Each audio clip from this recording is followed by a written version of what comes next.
하나님의 말씀 데살로니가 후서 2장 1절에서 4절까지 말씀을 함께 교독합니다.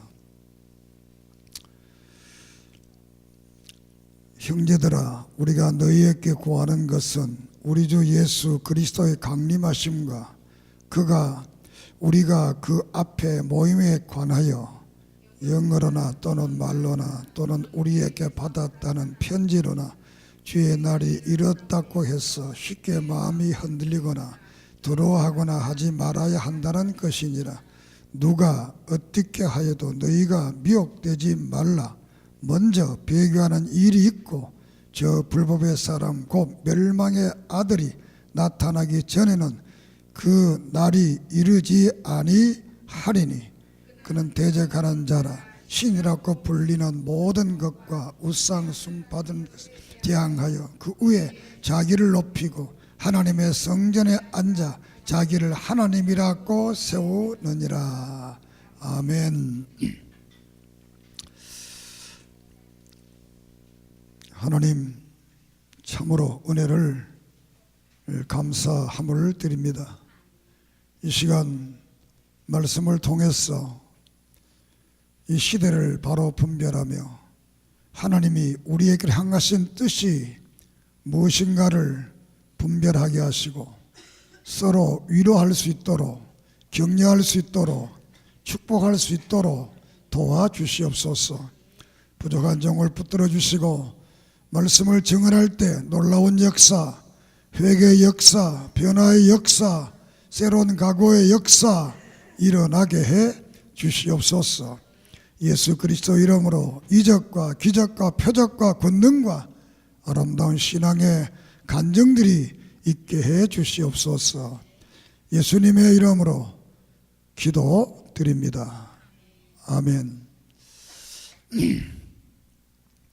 올 한 해 우리의 삶 속에 하나님을 기쁘게 하시고 또 아름다운 좋은 일들만 있기를 소망합니다.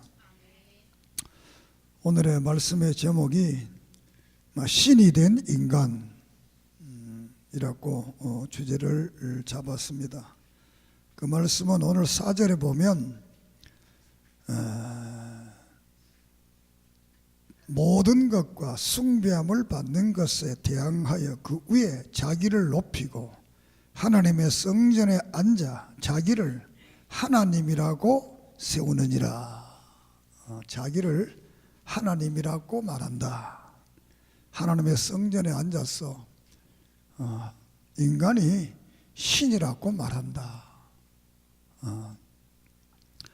이것은 직설적인 표현이지만 오늘의 인간은 지혜롭고 간사해서 직설적으로 말하지 않고 모든 사람이 자기도 모르게 저분이 하나님이다 이렇게 믿도록 만들어 나가는 시대가 도래했다, 왔다, 이렇게 해서 오늘 이 말씀을 이렇게 제목을 잡았습니다. 이 데살로니가 후서는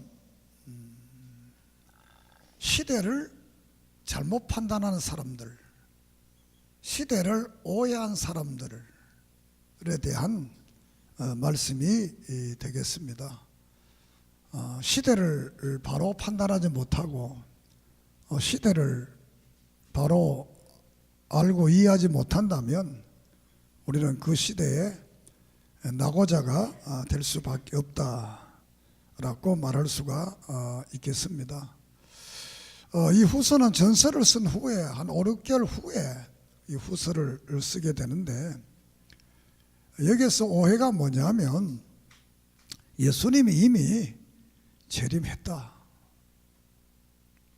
그러니까 우리는 열심히 일하고 살 필요 뭐 있겠나, 이런 오해들이 교회 속에 들어오게 되었습니다. 그 오해는 바로 바울이 말했다 이렇게 해서 자신들이 한 그 잘못된 오해를 바울에게 전가시켜서 말을 하게 되어서 바울이 그런 것에 대한 오해를 하지 마라. 그리고 내가 쓴 글에는 이 사장에서 사인을 해뒀다, 표시를 해뒀다. 그리고 그것을 이미 전서에서 말한 것처럼 예수님이 오시는 그 날은 우리가 모르는 거다. 모르는 거다. 그렇지, 우리가 시대적 징조는 나타난다. 그러나 아직까지는 이 데살로니가를 쓸 그 시대는 그런 징조가 아직 안 나타났다. 그때는 아직 불법을 행하는 자가 나타나지 않고 막는 자가 있어서 아직까지는 그런 것이 안 나타났다. 그렇지만 미래에는 나타날 것이다. 나타난다. 믿습니까? 그래서 이 시대를 분별하는 것은 대단히 중요한 것입니다. 우리가 하나님이 성경 신구약 66권의 말씀은 진리로서 고정되어 있습니다. 고정되어 있습니다.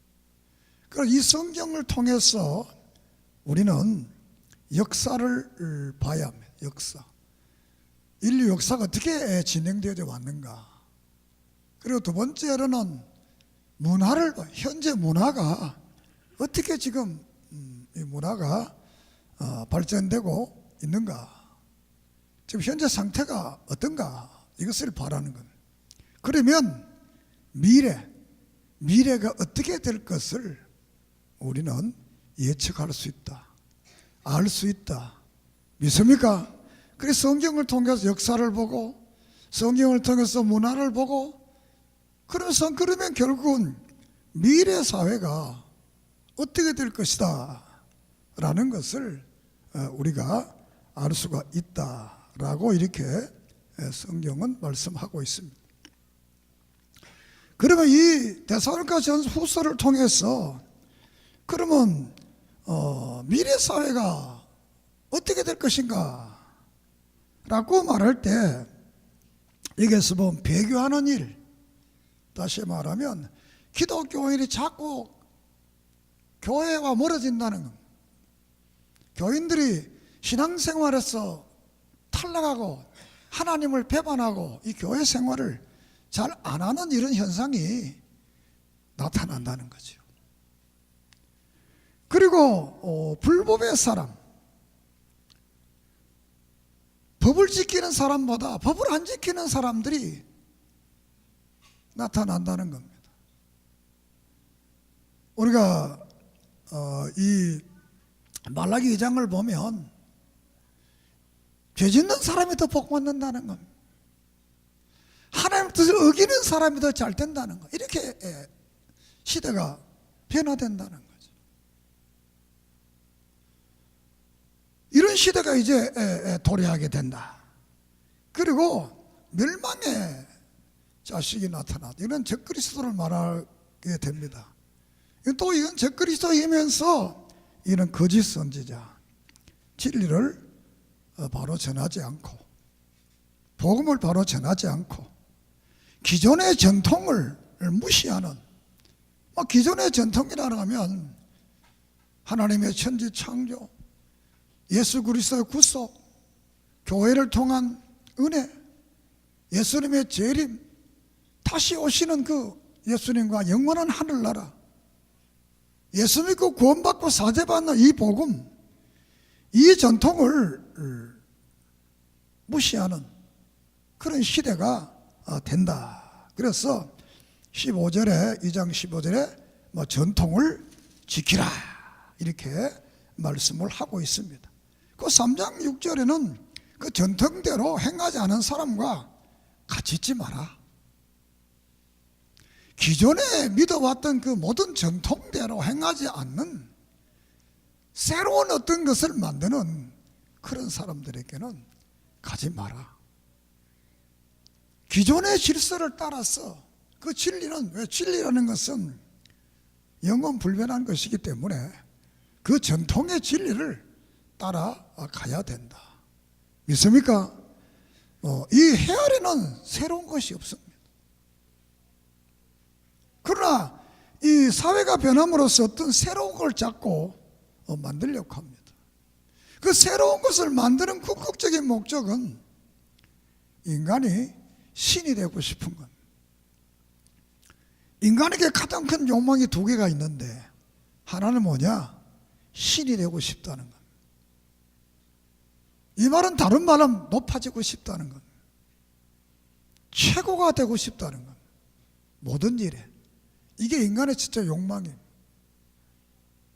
그 최고가 뭡니까? 신인 것. 신이 되고 싶다. 창세기 3장의 타락의 원리가 하나님 되고 싶다. 두 번째 인간의 욕망이 뭐냐? 타락하고 싶다는 것, 짐승이 되고 싶다는 것. 인간의 두 번째 욕망은 인간이 부패된 인간이기 때문에 타락하고 싶다는 것. 이것이 하나의 종말적 현상이다. 하나는 교만해서 사람이 신이 되고 싶고, 신이 되고, 또 한면으로는 사람이 타락해서 짐승이 되는 이런 시대를 종말적 시대라 이렇게 표현을 하고 있습니다. 자, 여기서 이제 우리가 이 시대를 분별한다는 것은 대단히 중요합니다. 자, 여기서 우리가 공간복음이라면 마태, 마가, 누가복음, 그리고 종말론에 대해서는 요한계시록, 이 성경을 비교해 볼 것 같으면 공의하는 말 중에 전쟁이 일어난다는 것. 이 전쟁은 실제로는 민족과 민족끼리 전쟁이 이제 계속적으로 일어난다는 것. 이 전쟁의 두 번째로는 이 국가와 국가 간의 이 전쟁이 이제 일어나게 된다는 것. 국가와 국가 간의 전쟁. 이렇게 이 국지적인 민족 전쟁이 일어남과 동시에 또 세계적인 이 국가 전쟁이 일어나게 된다. 이렇게 마태복음이나 마가복음이나 누가복음이나 요한계시록은 똑같이 말씀을 하고 있습니다. 그리고 두 번째 현상으로는 지진이 일어난다는 것. 제 지진이 일어난다. 세계가 지진이 일어난다. 우리가 이 지진은 자꾸 여러분이 많이 자꾸 일어나잖아요. 이제 시대가 종말을 향해 가는 어떤 그런 징조가 지진이 일어나요. 그러면서 반대로 잘 사는 나라가 있는가 하면 아주 못 사는 나라, 기근이 있는 나라, 아주 잘 사는 나라가 있는가 하면 아주 못 사는 나라가 이제 종말적으로 이제 나타나겠다라고 말을 합니다. 그리고 세 번째로는 우리가 알지 못하는 그런 질병들이 질병이 나타난다. 옛날에 상상하지 못했던 그런 질병들이 이 마지막 시대에는 나타난다라고 말을 합니다. 그리고 하늘에 이제 이상이 생기는데 별이라든가 해라든가 달이라든가 이런 우주의 어떤 기존적인 질서가 파괴되는 이런 이상이 생겨나게 되는 겁니다. 오늘의 환경의 문제도 똑같은 겁니다. 오늘의 오존의 문제도 똑같은 겁니다. 이런 문제들이 이제 계속 더 증가되는 이런 역사를 성경은 기록하고 있습니다. 그리고 마지막에 말은 바로 인간이 신이 되는 이런 시대. 이것은 교회 안에서 역사를 말하는, 교회 바깥은 이미 사탄이가 최고의 정점이 있지만 이 교회 속에서 인간이 신이 되는 이런 시대가 온다, 이렇게 말씀을 하고 있습니다. 그리고 그 시대는 바로 거짓 선지자들이, 복음을 바로 전하지 않는 이런 거짓 선지자들이 나타나게 된다, 이렇게 말씀을 합니다. 자, 우리가 스가랴서 13장에 보면 사람들이 이 그리스도인들이 3분의 2가 다 사람이 3분의 2가 다 죽고 3분의 1만 남아서 구원을 받는다는 겁니다. 그런데 배교 현상이 그만큼 심각해진다는 것이죠. 셋 중에 2개는 배교하게 되고 하나만 남는다는 거죠. 요한계시록에서도 8장 이하에서 보면 별의 3분의 1이 2번 떨어졌어. 결국 3분의 1밖에 안 남는다. 그러니까 지도자들도 이렇게 3분의 2는 배교적 행위가 일어나고 3분의 1만 남아있다. 이것은 요한계시록 1장 19장에서 별이 뭐냐? 사자다. 촛대가 뭐냐? 교회다. 이렇게 말씀을 하고 있습니다. 마지막 이 불법의 사람이 누구냐? 그것은 바로 우리가 요한계시록 13장에서 보면 바다에서 나오는 이상한 짐승이 있습니다. 그리고 땅에서 나오는 양 같은 짐승이 있습니다. 이 두 짐승은 아주 이적과 기적을 행합니다. 그런데 이 땅에서 나온 이 짐승이 모든 권력을, 권세를 바다에서 나온 짐승에게 다 맡깁니다. 그 현상을 성경은 666이라 이렇게 증언을 하고 있습니다. 이 바다에서 나온 짐승을 이 세계를 정치적인 이 적그리스도라고 우리가 봅니다. 땅에서는 양같아라는 것은 교회를 통한, 양이 예수님을 비유하고 양은 성도를 비유하는데 이 교회를 거짓 선지자와 같은 모습으로 교회에 나타났어. 이것이 이제 교회가 세상 권력에다가 모든 걸 맡겼어. 이제 모든 세상을 통제하는 마지막 시대는 전제 군주 국가가 이루어진다는 겁니다. 이것은 창세기 11장의 바벨탑의 역사와 똑같습니다. 이 마지막 시대는 모든 사회가 규격화된 사회, 백돌처럼 규격화된 사회가 되고 역청으로 꽉 막았어. 숨을 못 쉴 정도로 이 답답한 감시 속에서 살아야 되는 그런 시대가 오게 됩니다. 모든 시대는 지금 하나의 시대로 향해 가고 있습니다. 하나의 규격화된 사회를 만들어가고 있고 그 사회는 어떤 평화다, 자유다 이런 그 명분을 통해서 사람들이 숨을 쉬지 못할도록 이렇게 세상을 막 좋아가는 이런 현상이 이런 미래 사회에 나타난다는 겁니다. 우리가 어떻게 보면 오늘 우리가 사는 삶도 그렇잖아요. 아무도 우리 간섭하지 않잖아요. 아무도 우리 억압하지 않잖아요. 그렇지만 대문 바깥에 나가면 이미 카메라가 우리를 계속 따라다니잖아요. 무형과 유형으로 우리를 막 답답하게 만들잖아요. 유형과 무형으로. 그리고 어떤 사람은 텔레비도 안 보잖아요. 그걸 보니까 자꾸 답답하니까 막 억압하니까. 그래서 유형과 무형으로 옛날에는 어떤 그런 물리적인 이 충돌이 가해도 지금은 물리적인 것보다도 보이지 않지만 우리를 모르게 이 억압하는 이런 사회로 이 시대가 향해 가고 있습니다. 그 이런 시대 속에서 우리는 정말 이 시대를 바라보고 어떤 믿음을 가져야 되겠나. 그래서 이런 시대의 현상에 해서 666은 베리칩이다. 그래서 이것을 몸에다 받으면 안 된다. 이렇게 해서 하는 분들도 있습니다. 그리고 이 베리칩과 666은 전혀 다른 것입니다. 이것을 그렇게 하면 너무나 지나친 영적 해석이고 주관적 해석이 되겠습니다. 또 일루미네이션, 일루미나이트 이런 것들을 통해서 프리메이션이라는 단체가 있는데 이런 단체들이 바로 666이다.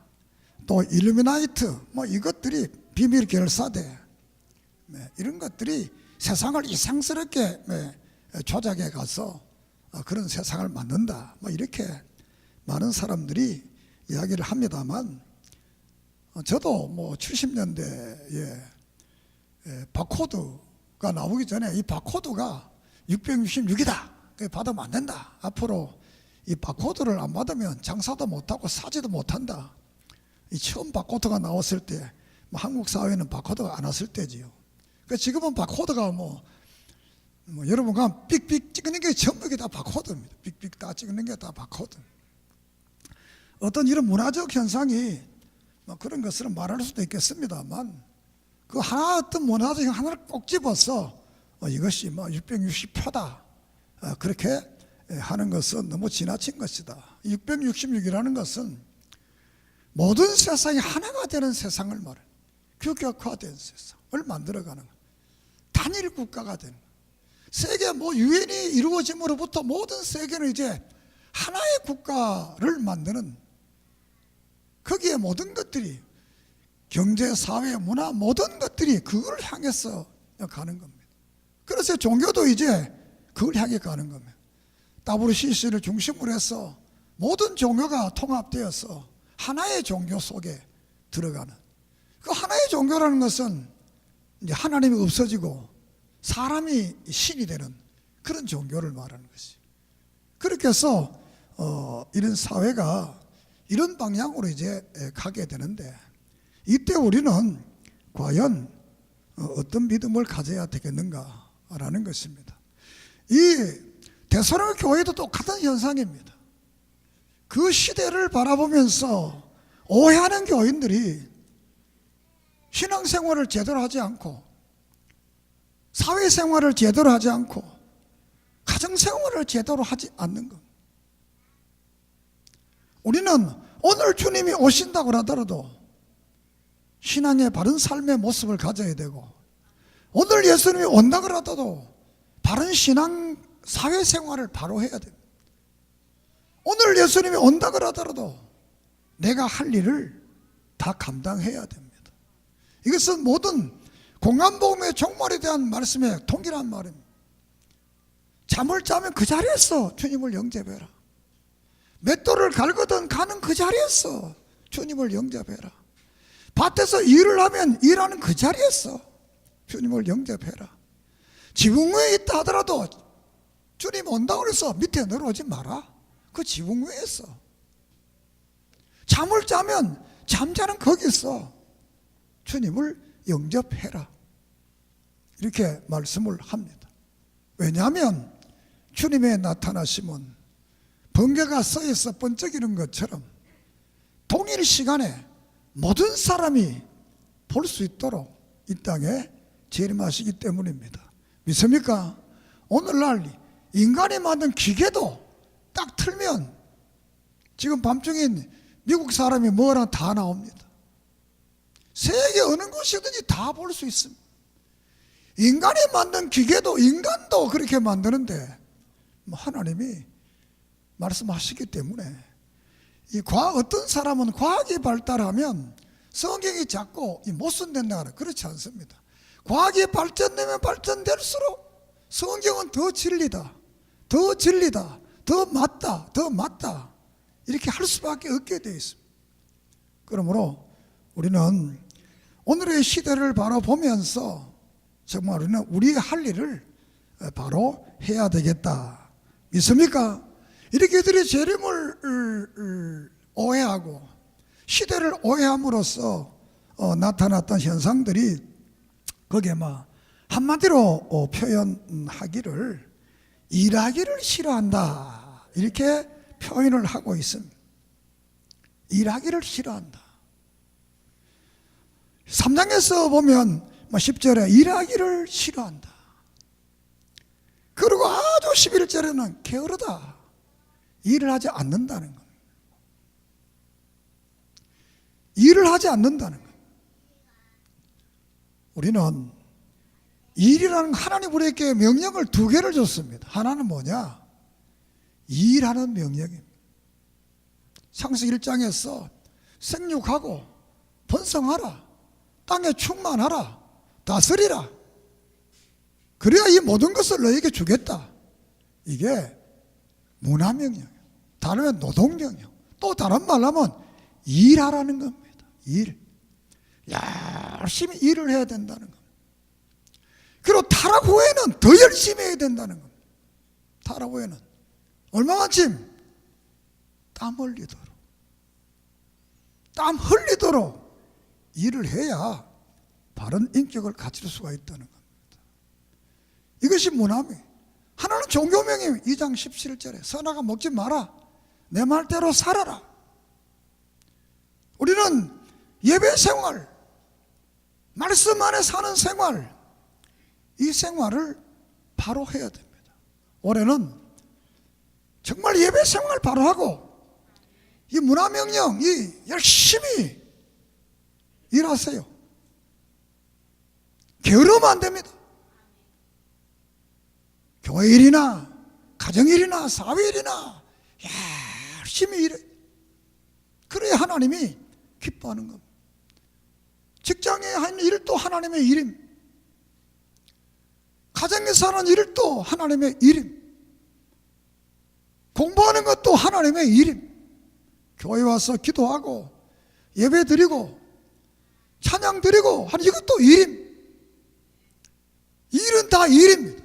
하나는 예배명령, 종교명령에 대한 일이고 하나는 문화명령, 노동에 대한 일임.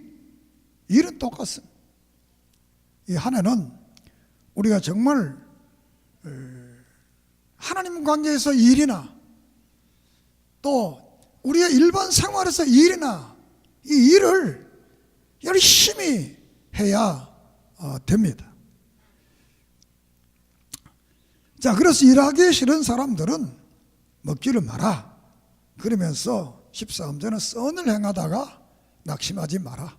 좋은 일 하다가 낙심하지 말라는 겁니다. 오늘의 사회를 보면 그러잖아요. 착하면 손해본다. 진실하면 손해본다. 너무 일 많이 하면 손해본다. 그렇지만 처음은 손해보는 것 같지만 정말 진실하고 선하고 착하고 열정을 가지면 절대로 손해보지 않습니다. 왜? 입장을 바꿔보면 똑같습니다. 어떤 놈은 내가 게을러도 내가 사장돼 보면 게으른 사람 좋아 안 합니다. 내가 되게 노는 거 좋아하지만 자기가 주인이 되고 보면 일꾼들 노는 거 좋아하지 않습니다. 자기는 뭐 놀더라도 일꾼들은 일 잘하기를 원하는 거예요. 나는 안 그렇다.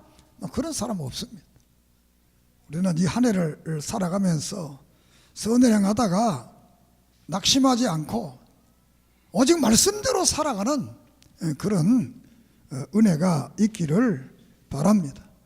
특별히 일에 대해서 일어난 것은 네 종류로 우리가 구별할 수가 있는데 이는 각자에 따라서 이는 다릅니다. 하나는 귀하지도 않고 급하지도 않는 일이 있습니다. 두 번째로는 귀하지만 급하지 않다는 것. 세 번째로는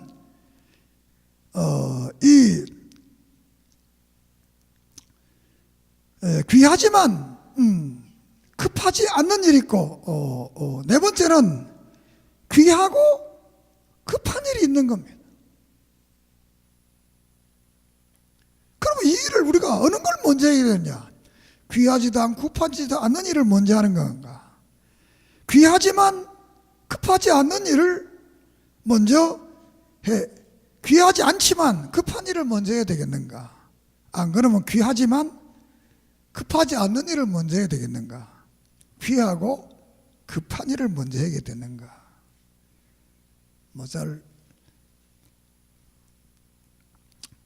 우리는 이 땅에 있어서도 어떤 사람들은 귀하지도 않고 급하지 않은 일을 좋아합니다. 일을 늘 먼저 합니다.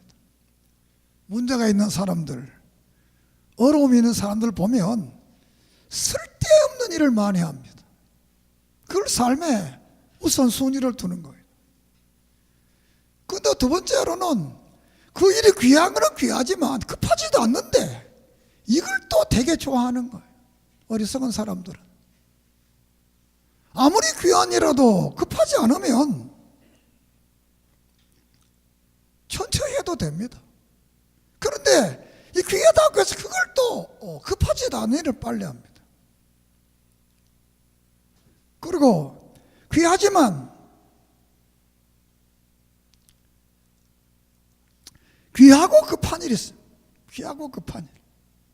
이 일을 우리는 늘 먼저 해야 돼요. 어떤 일을 먼저 해야 될 것인가.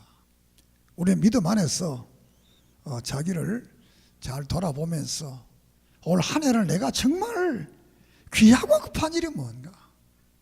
귀하지만 급하지 않는 게 뭐냐. 귀하지도 않고 급하지도 않는 것이 뭐냐.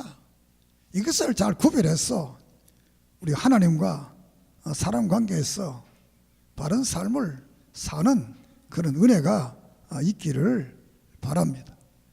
그리고 이 마지막 시대의 모습이 이제 인간이 신이 된 인간.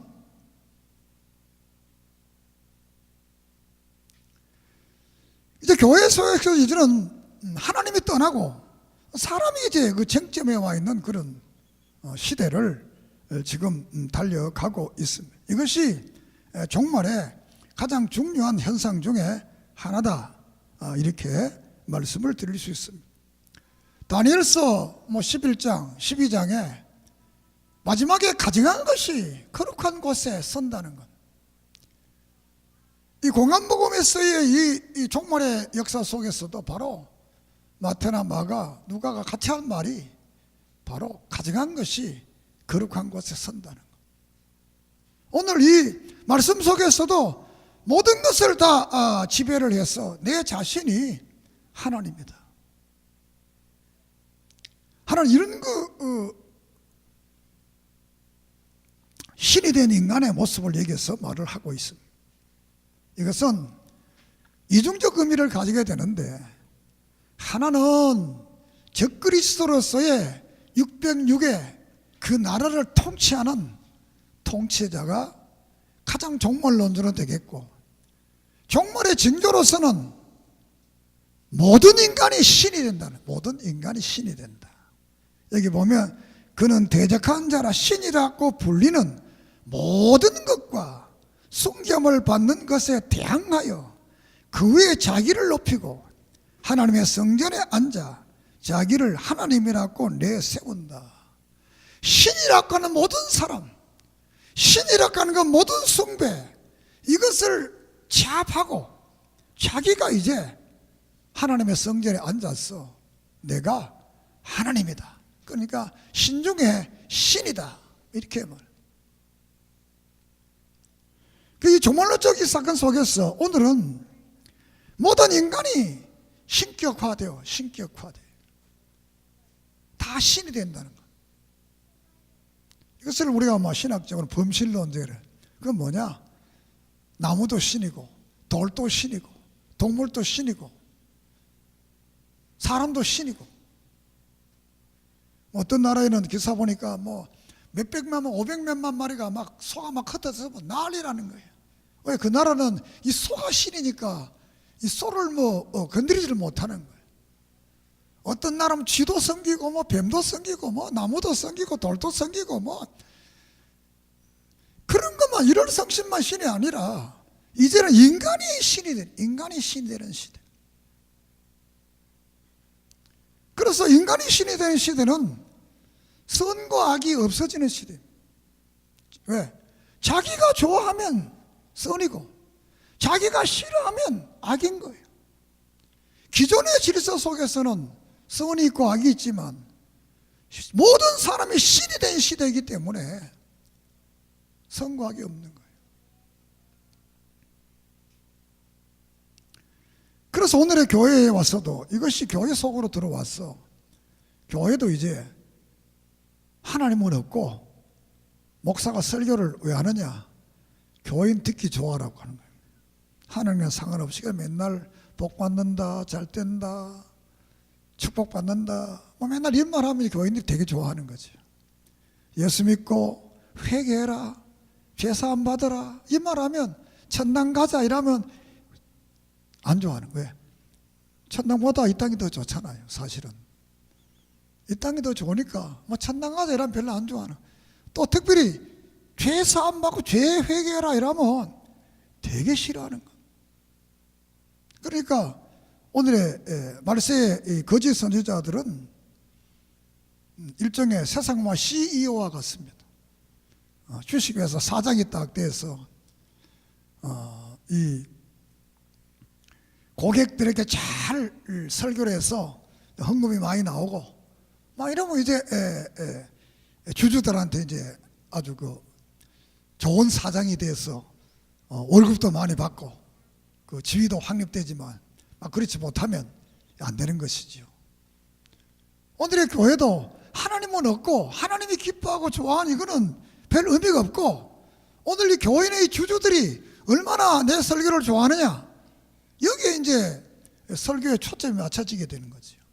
그러니까 소비자와 공급자와 소비자의 관계가, 설교가 이제 공급자와 소비자의 관계가 되는 것이요. 소비자, 뭐 교인들이 소비자고 내가 공급을 하는데 내가 아무리 좋은 말을 해도 소비자가 그 상품을 안 받아들이면 그 회사는 망하는 건. 정말 이 하나님의 교회가 회사라면 하나님의 건데 그 주인은 상관없이 이제 소비자에게만 모든 것을 해야 되는. 오늘의 교회도 하나님이 주인이신데 하나님은 상관없고 교인들이 이제 신이 되어 있으니까 교인들이 좋아하는 말, 듣기 좋아하는 말, 이런 말을 많이 해야 이제 그 교회가 좋은 교회다, 멋진 교회다. 그리고 죄를 말하고 회개를 말하고 부활을 말하고 천국을 말하면 그건 별로 좋아하지 않습니다.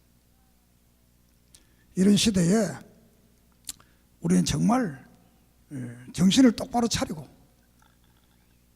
일반적인 삶을 통해서 선을 행하고 열심히 일하고 종교적인 명령을 통해서 예배 생활 잘하면 하나님께서 우리의 모든 삶을 책임져 주시고 인도해 주실 줄을 믿습니다.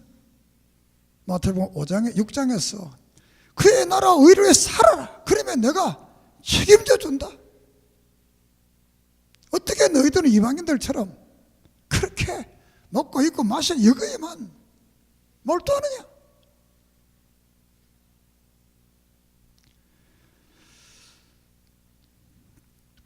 우리는 이 땅에서의 삶이 중요합니다. 그렇지만 거기에 목숨 걸지 말고 하나님의 뜻에 목숨을 걸고 그 뜻을 따라가면 하나님께서 우리의 삶을 책임져 주실 줄을 믿습니다. 그런데 이 데살로니가 교회 속에서도 이런 거 잘못된 시대를 바라보고 게으른 자가 있는가 하면 또 1장에서는 칭찬을 하는 성도도 있습니다. 거기에는 바로 믿음의 역사가 일어나고 사랑의 수고가 있고 소망의 인내가 있는데 이것이 1장에서의 칭찬보다 더 믿음이 자라났다는 겁니다. 이렇게 불의한 사람들이 있는가 하면 잘못되고 잘못 판단해서 잘못된 길을 걸어가는 사람이 있는가 하면 그 반대로 또 여기에 소수의 사람들은 믿음이 1장에 6개월 전, 5, 6개월 전에보다 더 믿음이 성장되고 더 사랑의 수고가 넘치고 더 소망의 인내를 가지고 있는 사람들이 있다는 겁니다. 세상이 다 변하는 것 같고 신자들이 다 배반하고 없는 것 같지만 그 속에 남은 자, 알곡들이 있다는 겁니다. 이 알곡들은 우리 주님께서 책임져 주시고 붙들어 주시고 보호해 주시고 축복해 주시는 줄을 믿습니다. 그러므로 우리는 이런 시대적 사실을 바라보면서 우리는 더 믿음이 성장돼야 되겠고 사랑의 수고가 더 있어야 되겠고 또 더 인내하고 참고 견디는 삶을 살게 되면 불꽃 가운데 영광 중에 재림하시는 그분, 1장 7절에 보면 환난을 받는 너희에게 우리와 함께 안식으로 갚으시는 것이 하나님의 공이시니 주 예수께서 자기의 능력의 천사들과 함께 하늘로부터 불꽃 가운데 나타나실 때에 하나님을 모르는 자들과 우리 주 예수의 복음에 복종하지 않는 자들에게는 형벌을 내리시리니 이런 자들은 주의 얼굴과 그의 힘의 영광을 떠나 영원한 멸망의 형벌을 받게 된다라고 말씀을 합니다. 그리고 그날에 그가 강림하사 그의 성도들에게 영광을 받으시고 모든 믿는 자들에게 놀랍게 여김을 얻으리라. 반대로 주님이 영광스럽게 오실 때 심판받는 자가 있는가 하면 영광스럽게 그분을 영접해서 영원한 하늘나라의 복을 받는 사람도 있습니다. 말씀을 마칩니다. 모든 것들이 신이 되어가는 시대에 여러분은 신이 되지 마십시오. 하나님의 백성으로서의 삶을 살아가면 하나님은 우리의 삶을 책임져 주십니다. 이 한 해를 살아가면서 게으르지 말고 선을 행하다가 낙심하지 말고, 그러면 하나님께서 평강의 주께서 때마다 일마다 우리에게 평강을 주실 것을 3장 16절에 약속을 하고 있습니다. 우리는 2000년 동안 기독교 6000년 동안 믿어왔던 이 진리를 떠나지 말고 이 전통을 잘 지켰어 받은 믿음 생활에서 우리 주님이 땅에 오실 때 영광스럽게 그분을 맞이하는 복된 부활의 성도들, 변화의 성도들이 되기를 주의 이름으로 축복합니다. 기도드리겠습니다. 하나님, 오늘 이 데살로니가서를 통해서 우리는 시대를 바로 분별하고 시대를 바로 진단해서 우리가 사는 2019년도가 앞으로 어떤 해가 될 것인가를 깨닫고 이 속에서 우리는 오직 믿음을 가지고 진리를 지키고 전통을 지키고 믿음이 자라고 사랑이 자라고 인내하는 놀라운 역사들을 통해서 일마다 때마다 하나님이 주시는 이 여호와께서 주시는 주님이 주시는 이 평강을 누리는 삶을 살게 해 주시옵소서. 전통을 지키며 전통을 지키지 않는 자는 떠나서 상종하지 않고 주의 뜻을 이루어가는 아름다운 믿음의 사람들 되게 해 주시옵소서. 망가진 은혜를 감사하며 예수님의 이름으로 간절히 기도드립니다. 아멘.